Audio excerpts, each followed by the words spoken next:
या अप्पर आयुक्त आदिवासी विकास विभागामध्ये गेल्या अनेक वर्षांपासून एकाच टेबलवर ठाण मांडून बसलेले कर्मचारी आहे। वरिष्ठ कार्यालयाकडून स्पष्ट आदेश आहे की यांची प्रतिनियुक्ती रद्द करून त्यांना मूळ आस्थापनेवर पाठवण्यात यावं, परंतु अद्यापही कोणतीही कारवाई अप्पर आयुक्ताकडून होत नाही। व तसेच जे अमरावती शहरासाठी प्रकल्प कार्यालय हे धारणी या ठिकाणी दिलेलं आहे, पण उर्वरित तालुक्यांचा आदिवासी बांधवांचा कोणताही विकास होत नाही। त्यामुळे एक उप कार्यालय म्हणून ते अमरावती या ठिकाणी सुरू करण्यात यावं। तसेच अमरावतीमध्ये जे वसतिगृह सुरू आहे त्या वसतिगृहामध्ये विद्यार्थी क्षमता वाढवण्यात यावं।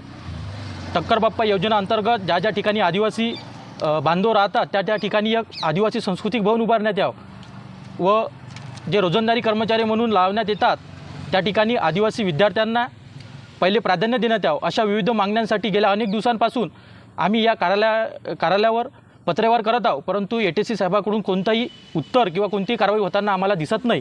त्यामुळे या झोपलेल्या प्रशासनाला जागी करण्यासाठी आज आम्ही हे जागर गोंधळ आंदोलन करत आहोत। तर येणाऱ्या काळामध्ये यांनी जर आमच्या मागण्या पूर्ण केल्या नाही तर संपूर्ण आदिवासी समाज या इमारतीवर चढून आम्ही आत्मदहन करेल, याची सर्व जबाबदारी या ATC साहेबाची राहील।